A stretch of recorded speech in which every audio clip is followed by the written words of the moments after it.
So, going to clapping between movements.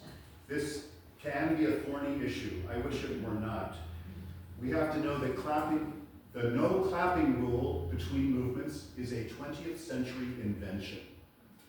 That convention of not clapping is a 20th century invention. It did not happen during Mozart's day. In fact, if you look through some of the letters that Mozart sent to his father, there's one in particular. He wrote his Paris Symphony, and he wrote some very fancy passages for the violins to play. He wrote to his father and said, "Father, they applauded during the music. Parisians! Who knows more about culture than them?" And Mozart, he's pretty much up there, pretty high. He thought it was okay. Parisians thought it was okay. They clapped over the music like it was jazz during.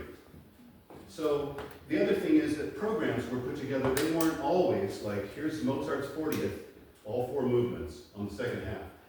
There would be programs like you hear a movement from a Schumann Romance, just for clarinet and piano, and then you would hear something, you'd hear one movement, the first movement of Mozart's 40th, and then you would hear some little march by some other composer, and then maybe on the second half you'd hear the second movement from that symphony that you heard the first movement to earlier, and then you'd hear something else, and so there's clapping going on all the time. This idea that you do not clap between movements is an idea like as though it's a full work, like chapters of a book. And we don't clap until the book is finished, until the symphony is done. There are different chapters, so don't interrupt it. But I think let's just be intuitive about the music. If it ends really big, like the end of the first movement of a Tchaikovsky symphony or the end of a Tchaikovsky violin concerto first movement, how can you not applaud that? Right? It just feels like you should. It has that celebratory feeling. Everyone's playing big and loud and it sounds exciting. It's not the last movement though, but people can't help themselves. They want to clap. I think places like that feel natural. And the musicians actually appreciate it because they know that they're getting positive feedback from the audience.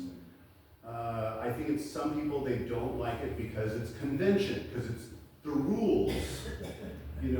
Now, having said that, I will say, I think if we're being intuitive, not everyone's the same, of course, but if you hear something that's very ethereal, meditative, maybe melancholy, and it just kind of wafts off into the ether somewhere, you don't feel like going, hey!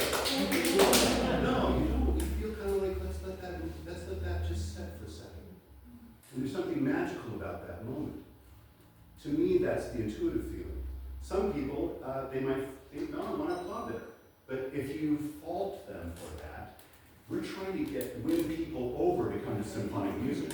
I've been in audiences where I've seen the conductor turn around and glare at the person or in the direction of where they heard applause in between the movements. And I thought, that person's not coming back.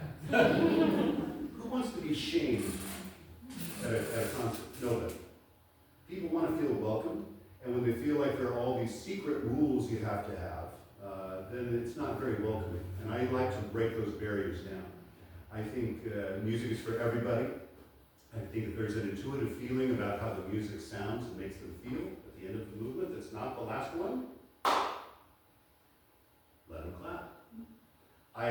The orchestra really doesn't have, I can't speak for everybody, obviously, but it's usually a positive thing, and it kind of can break the ice. I think it's fine. That's my feeling about it. That's my response.